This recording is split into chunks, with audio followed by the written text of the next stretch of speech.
God. Whoa. Guys, we have reached the promised land. First off, Martha. The secret event. Yes, Martha. First off, you know what that is. You know what that is, and you know what it is. First off, God. The Secret Avengers are canon. Black Panther was fucking amazing. Spider-Man is canon. Do you need new underwear? Like, yes, I shit myself 5 times during this movie. I wasn't talking about shit.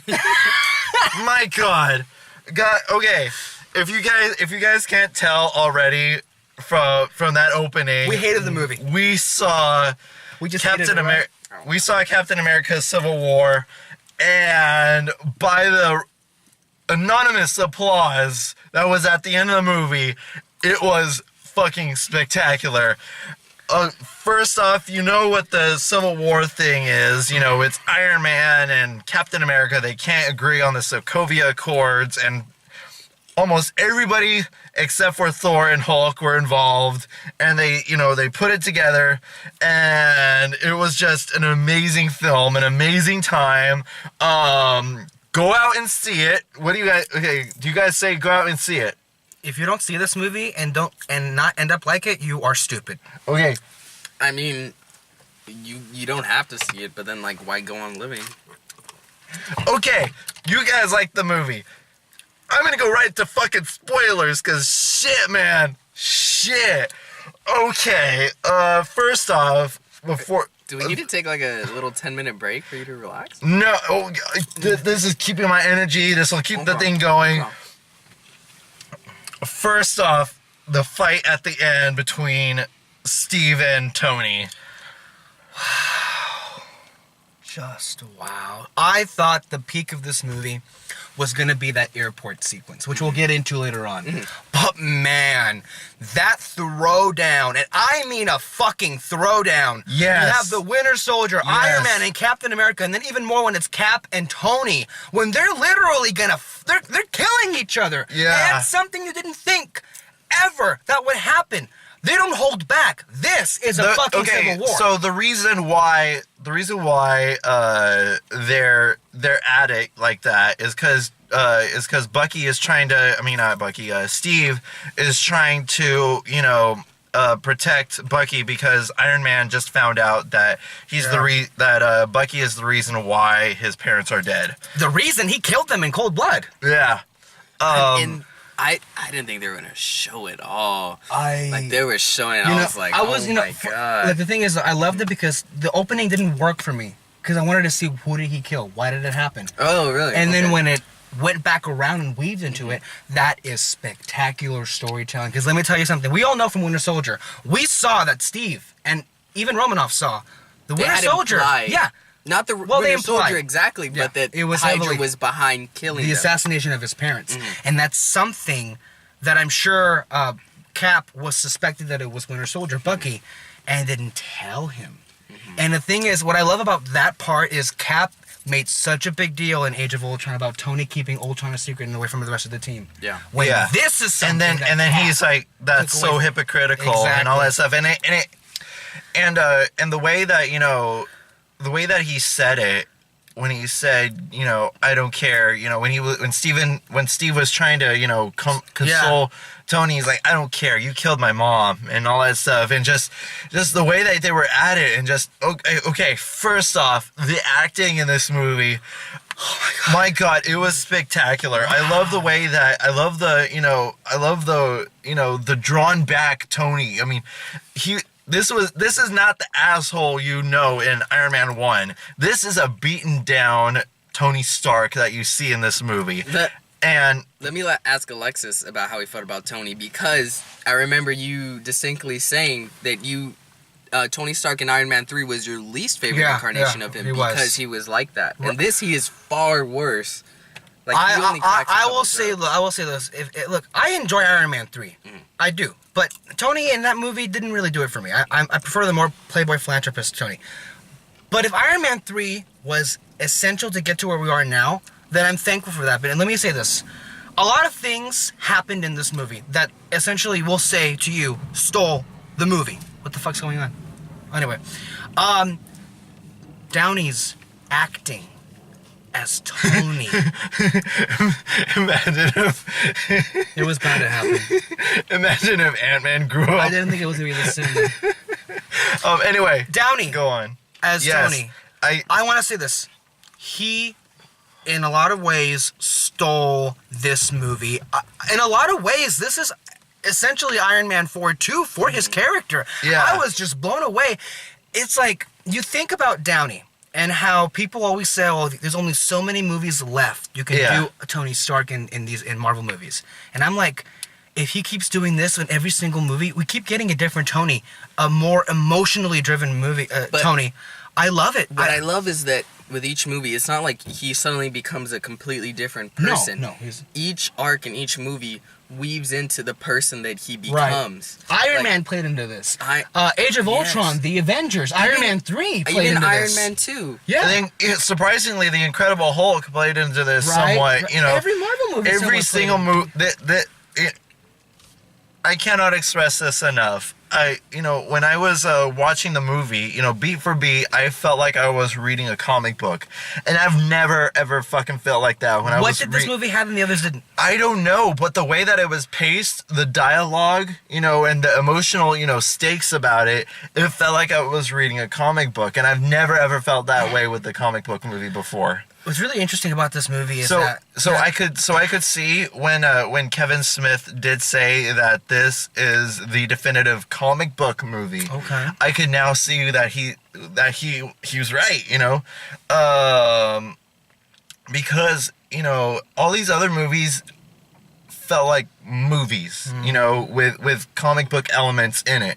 This one I felt like was a genuine comic book movie. Well, with a lot of the other really great comic book movies, some of them kind of feel like they have to betray a little bit their comic book roots. Yeah. And really their out of this world zaniness.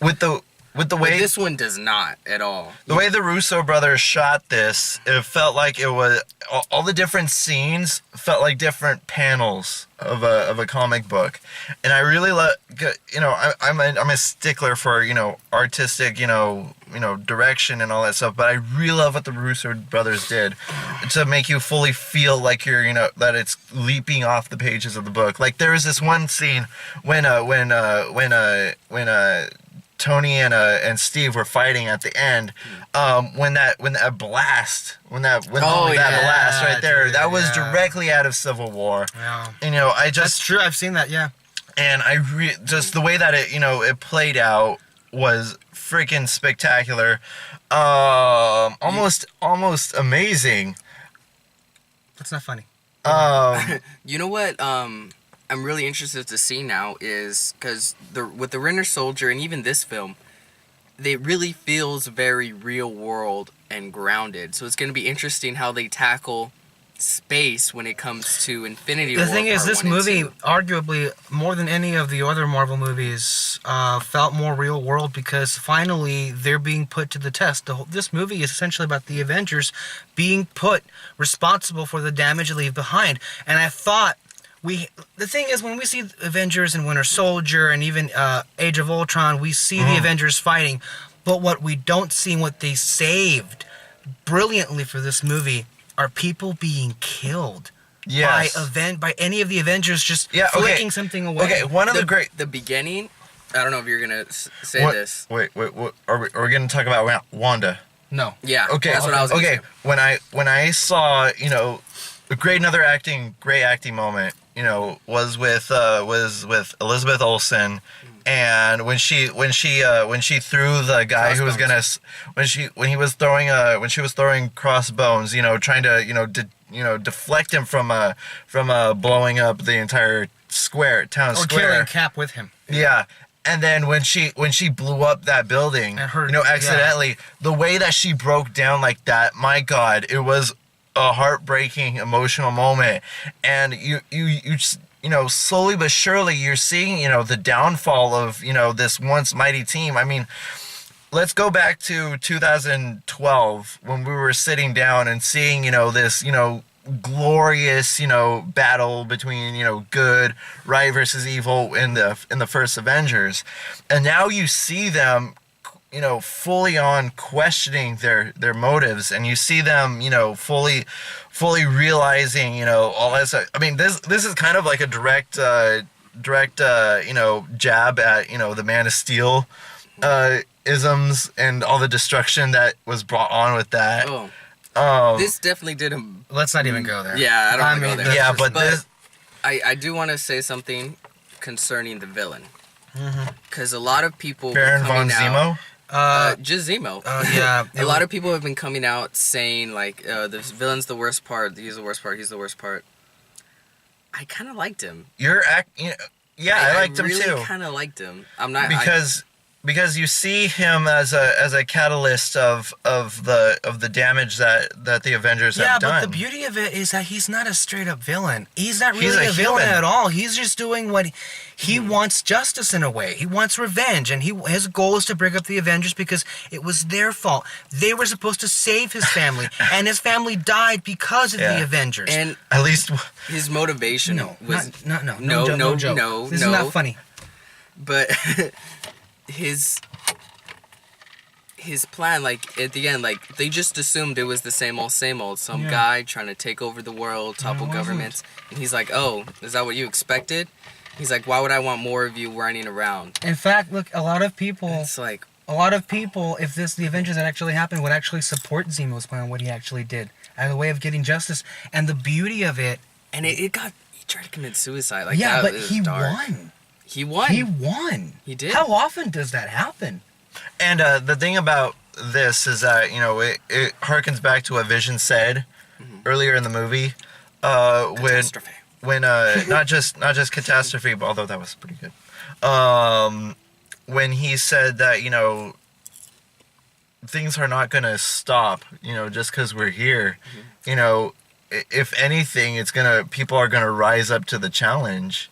And that is basically what's happening. All these different things, and I really love and for some reason, I know I was bitching about him the other day to you, but I feel like I feel like this is genuinely something Thanos would do.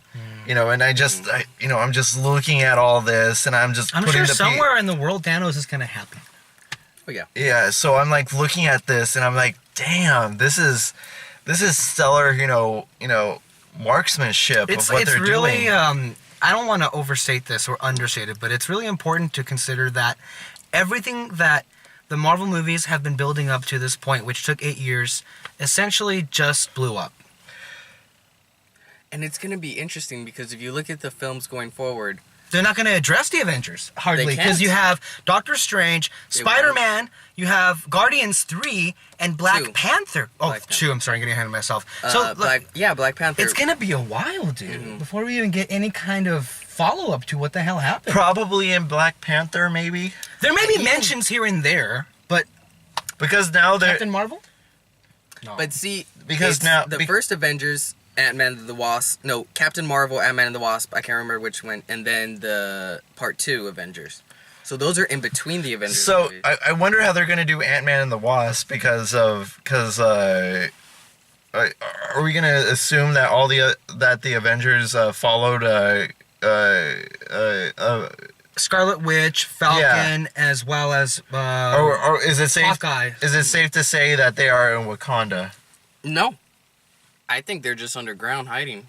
That could also be. I don't think they're in Wakanda because he. Is there even an Avengers anymore? They're the Secret Avengers. There's that, but then what does Tony have then? What happens? He's got Vision and paralyzed Rhodey. Tony stink. That's all I gotta say. That was a funny cameo, by the way, with Stan Lee. You gotta have that. Okay. Talking about cameos. T'Chaka. Oh, T'Chaka. Oh, cameos? Yeah.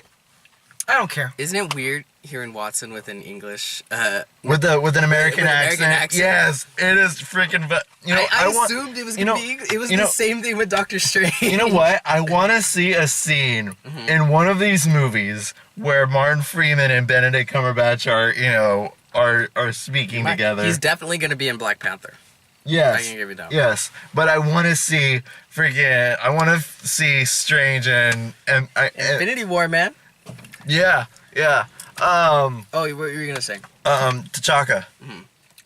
Black Panther. What do we think of him?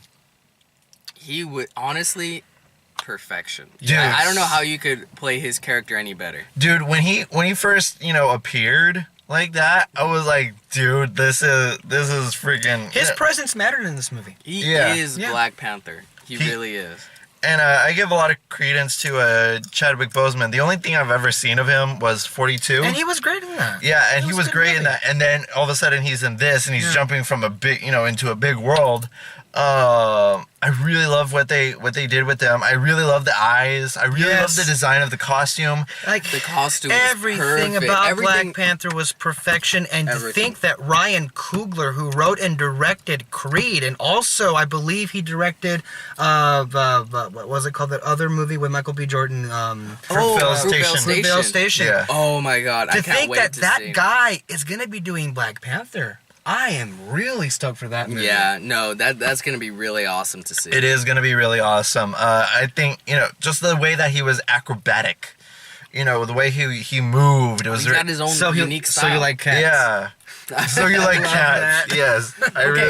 The funniest moment in the entire fucking movie was when Cap kissed Sharon, and then his two best buds just looked at him like, man. Finally.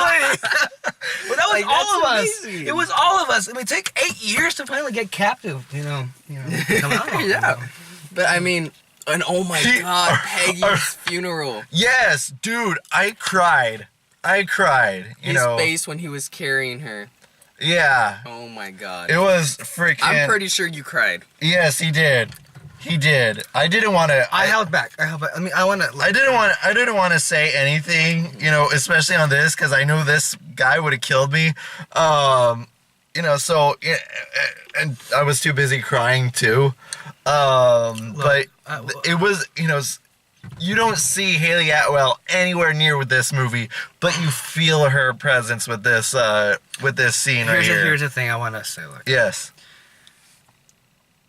We all knew there was a strong possibility that this is the movie that you got to get her off, because it's the end of the Captain America trilogy. Yeah. Kind of bringing that end of the character. And then you also remember how important she still is to Steve. Mm-hmm. And then you see his face. And it kills you. It absolutely kills you. The friend that you thought it was dearest to you is now gone. Are you gonna cry? I wanted to fucking cry like a little girl. He's gonna cry. No, this means a lot to me. This is the first time you're gonna see him cry in this. Hold on, guys, embrace this moment. The beauty of that scene is that we're all getting into that, and then when Sharon is giving that eulogy, and she's representing what Peggy would have thought of the situation. How to stand your ground, even when everyone is telling you to do something else. That, for me anyway, is what sealed Team Cap in my eyes, and what sealed the deal in Steve's eyes. That Peggy gave one last gift to give to these movies, and that was to... one last golden egg. Essentially telling Steve, beyond the grave, I guess, through her niece, buck up. You must go to the Dagobah system, Luke. Hey, there was an Empire There was an Empire reference. Oh, yeah, that's right. Oh, yeah. Okay. That was a great one, though. Speaking of that reference, guys, Spider-Man.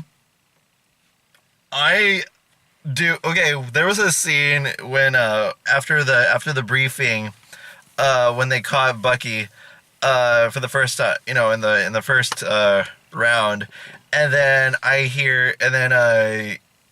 Tony Stark was like, I know a place, and then it said Queens, and I'm like, there's only one hero in the Marvel universe that lives in Queens. Fran Drescher, the nanny? No. That's great. He got so mad.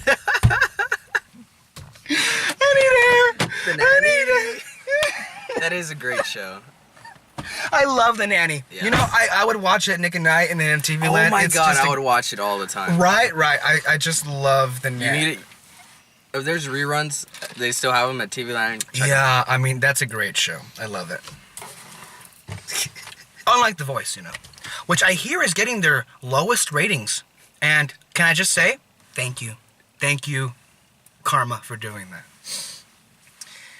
What did the voice ever do to you? The Voice can kiss You were my talking ass. about Spider-Man.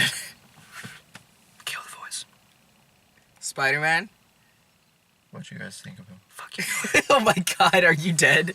Fuck you, Hillary. Never Trump. Wait, where do we go from here? We just completely shut this thing down. Where do we go from here? Okay. Spider-Man. As someone who hasn't seen a full-length Spider-Man movie and is only vaguely familiar with the character because of these two, I want to tell you this, the audience.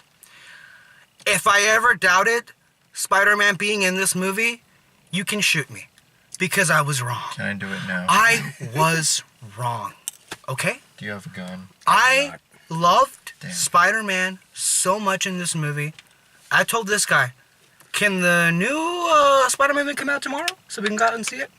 Because I want to see the You Spider-Man have to see movie. the Sam Raimi films first. Yeah, you do. But honestly, the same as Black Panther, like perfection. Like I can't think of a thing where I'm like, oh, I wish they would have done a little bit like this or like that. Like no, like Spider-Man?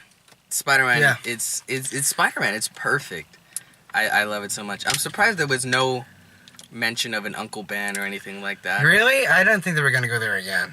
No, I didn't mean like they revisit it completely. Yeah. But she mentions like, oh, like she was married and then I don't know, a little something. I felt something when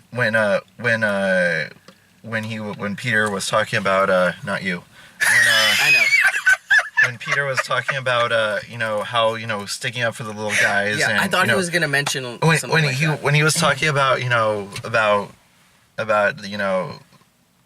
saving lives and all that stuff, and I felt Uncle Ben's presence there. You didn't need to mention Uncle Ben. You felt his, because everybody knows the backstory of Spider-Man. I know. I'm just interested to know if I know, but he's like part of the canon. But- That's all I'm interesed. But I'm sure would he is, imagine dude. so. Yeah. Yeah. So I and all that, and I really love the chemistry behind Robert Downey Jr. Yeah. and Tom Holland. Looking forward to that. Yeah, and that was really cool. And let me say, Marissa Tomei, drop dead gorgeous. I don't believe she's over 50. Can we talk about Ant-Man? Yes. Ant-Man, dude. Oh my god. I was surprised how much he actually brought into this movie. I know he was used. Dude, he was giant. giant. Less than Spider-Man, but I loved him. He was Giant Man. Oh my god. Giant Holy Man. shit. Giant Man. Yes. Everybody's that's Spider-Man. like, oh god, I loved it. I didn't think that they were gonna do You that. didn't think so? Oh I- my! I- I would have been I mad didn't- if they didn't. I had no I idea thought- that even existed. So. I thought okay, that's gonna be saved for Ant-Man and the Wasp. Ant-Man and the Wasp and all that stuff, but no, because I thought we were gonna get that comic book moment when We did. when Hawkeye shoots him. uses Ant-Man and hurls him and all that stuff. I expected that, and all that, but I did not expect them to go that extra route. Tell me I'm right that he was paraphrasing from Finding Nemo. Like, When? I'm your conscience. We haven't spoken in a while. When he's inside Tony's suit. I didn't catch that. No, I mean... That was funny. Honestly, though, I'm just looking at every character with the... Well, I was gonna say with the exception, but not even the exception. With every character... Is it dead? No, it's gone. No. Okay. It's my favorite incarnation of them. Like, I loved Hawkeye for the little that you get him. Right. Yeah. I loved Vision and Wanda's little thing going on. Like, you can see a little Well, this love guy was story like doing brewing. this all over the day. It's like, oh yeah, I've been- want to ship. They still end up not together. I've been freaking shipping them since I was 12. Give me a break. They're gonna end up together. Unless my Thanos kills him because he has the Infinity Stone. Hey, Is that hey. not pretty? Hey. I'm sorry. Are you crying? Are you crying? I'm sorry. I didn't mean to. It's because all your ships die. They always die in fire. He's crying. Okay, can we move on? This is a very emotional review. There's a lot of highs and lows. Like this film. Ant-Man was amazing. Yeah. Spider-Man, Black Panther, Captain America, Winter Soldier. Oh my god. Like Iron Man. The Russo brothers are just so creative when it comes to not only their characters but the action. Yeah, oh my god. They stepped it up. They did a lot of things with Falcon where I'm like, oh shoot, like the way he used his wings for a shield, and different stuff like that. That's amazing. The different things they did with Wanda, and they really went full vision where he can like phase through things and stuff. Yeah. They only showed that a little bit in Age of Ultron. Somebody's going through me. Oh my god. Oh, and the writers, they've had the same Captain America writers since all three, right? All three. Yeah, and then also the first Cap, Winter Soldier, and this one. But I'm sure there's other ones that they've written as well. I thought so. They're gonna write along with the Russo brothers, Avengers, which just Infinity War, right? Here's the thing. I thought that Gwyneth Paltrow was signed on for this movie too. I thought she was going to be in this movie. What happened? What's going on with those two? They're not doing. They kind of alluded to it where he's like, we're taking a break. It's probably much more than a break. She's like, we're done.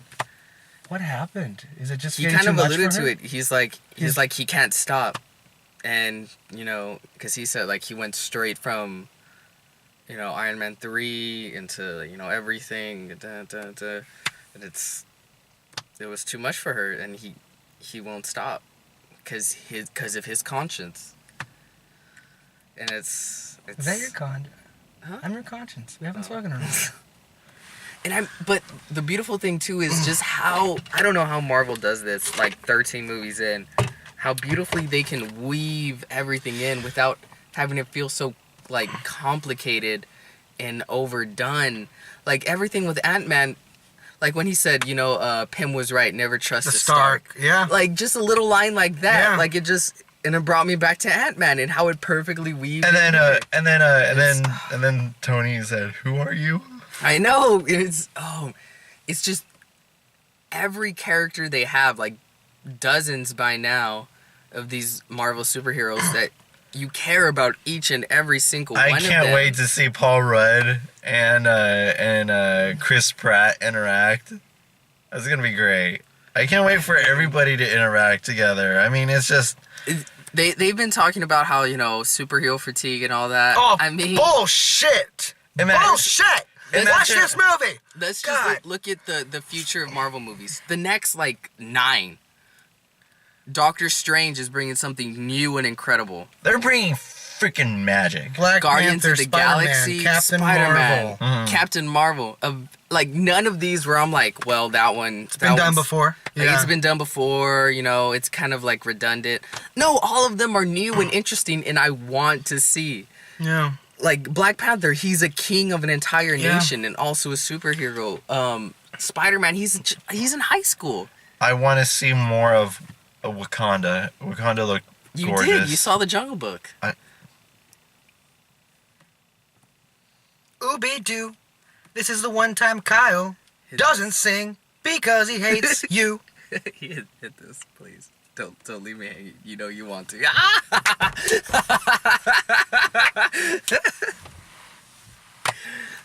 This was such a beautiful night for him and we ruined it. I wouldn't say ruined it. I'm curious to see what we thought, because look, this movie is beautifully set up, right? I really am curious to see what you guys thought of the whole slow burn approach. If the first hour and a half, they really held back a lot. Those first that first act especially, and then when we get closer and closer to the climax, they just blow their load and jizz all over the place. I mean, I would have. That's very colorful language. I would have used graphic different imagery. words, but yes. Oh well, I have to trim up. Okay. That's what he would do.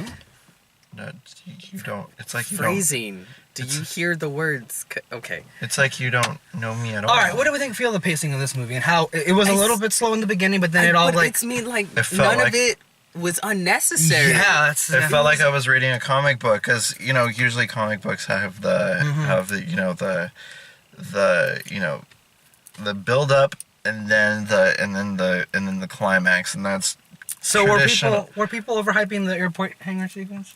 Honestly, I think a little bit. A little bit? You didn't, but you loved it, right? I loved it, but I do feel it was a little bit overhyped, because the action wasn't like it was still pretty minuscule. It was a lot of moments. It was a lot of amazing. It was an amazing action. I love when Spider-Man said, "Oh, they're not stopping." Oh yeah, when they were ready. But I think we said everything was. Did we all like the Steve and Cap fight better than the airport hangar? Because I love that one. I love that one better. Yeah. It felt like I was. That's Civil War to me. That defined the movie right there. Mm-hmm. Like going in, I was having a lot of fun with the hangar scene. Yeah. That's what it is. It's mostly fun. Yeah. It's like, oh my. Okay, but the emotional stakes are right there at the end. Yes. Okay, at the end credit sequence, that surprising end credit sequence of Ant-Man, when which one? Between Bucky, Steve, and all that stuff. Was that Russo? Yo, yeah, that was strictly from the movie. They just took it out. It was the exact same scene from the movie. They just took it out and used it as an end credit scene. It really wasn't an end credit scene. It was like a scene out of the Cap movie. It was a teaser. It was a little teaser. It wasn't really an end credit scene. I mean, I gotta watch this film again, a couple times more. I do. I'm like, yeah. But like right now, I'm like, you're in a high. There's nothing I can criticize about it. Well, let's keep talking about other things without like going really minuscule. Right. What do we feel about Black Widow and how? I think we all knew in the end she would choose Cap over Tony, right? Yeah, but like when it comes to movies like this, and I don't like, I'm not gonna single out other movies, but the big thing is like characterization. These characters, because that's this whole like fighting against each other. That's what makes it interesting if you care about these characters, and the reason for fighting is plausible and it makes sense within the story and the world. Yeah. Their motivations make sense. Yeah. And with Black Widow, it made sense. She really is like she's an agent. That's what she's used to all her life, following the rules, playing both sides. And she'd become very close to Cap. And you saw that in Winter Soldier. Yeah. I mean, she was the only one aside from Sam to show up at the funeral. And she was there not for Peggy, she was there for Steve. Yeah. And like you understand her wanting to side with Tony. She's like, you know what, we made a lot of public mistakes. She says that in the thing. But then she's been down that road twice. Yeah. Where KGB, Hydra / Shield. Shield, yeah. She's been down that road. So you can see where she's really torn between what she believes could be the right thing and what it could also be the right thing. So it's definitely, I bought her motivations and her actions. And just to clarify, when I said a couple weeks back, it was actually the directors of John Wick that came in and helped the Russo brothers with that's what you said, wasn't it? Well, I said they were directors. I didn't say from what movie. They're the ones who made John Wick to help the Russo brothers up the ante with the action in this movie. Final thoughts. Did we kill your buzz? You seem really defeated. We just walked out of an amazing movie, and now you're just on the brink. Good one. We did it. Come on. We did it. I don't know if I want to. Oh. Oops. Final thoughts. I loved it. I want to see this movie 100 more times to get a whole... I agree with Peter. There are a lot of things I'm just juggling in my mind. But initial impressions, it's a fantastic movie. I want to throw shade. Don't throw shade. But I'm not. Don't throw shade. Peter. Jumping off of what Alexis said, I'm really trying to find negatives. Some negatives. Downbeats, which I'm sure there are. There's no movie is perfect. There are probably some, and we just did see the movie, so we're probably on a high. So I want to see it a couple more times. Just to be able to like not be in that high and watch it and maybe see question it more. But right now, I'm really hard pressed to say if there's anything I would change at all. you know, maybe a kick was a little too slow. Like, I don't know.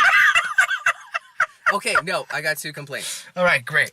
Tony Stark, when he has like his helmet down, it's his head, but it's the suit. It looks really like bad.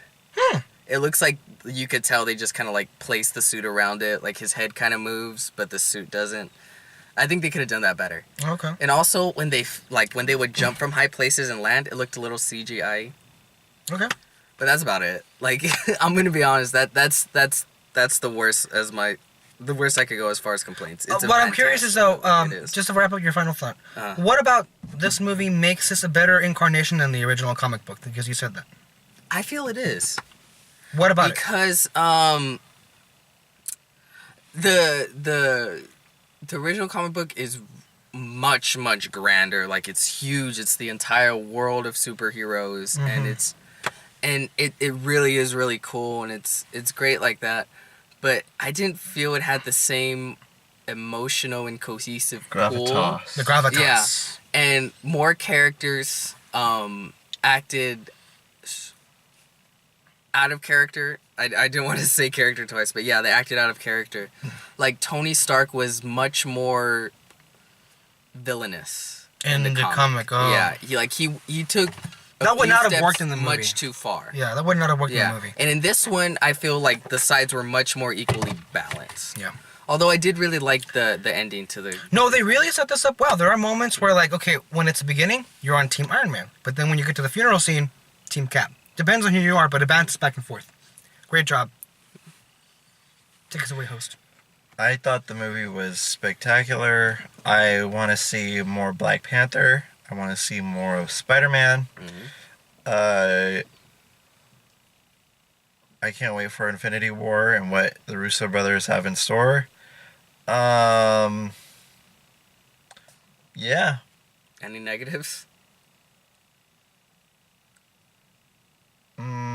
I could see what you mean about the suit looking a little poorly rendered. But that's really nitpicking at this point. Yeah, I agree. It's nitpicking, but but do you think you need more viewings to really soak it in? Yeah, because I was on. You're on a high. I was on a really huge high. I don't know. So no shade. Ladies and gentlemen, this has been After Dark. No shade. This has been After Dark. These two are assholes. Hello. Catch you guys in the next screening. Bye.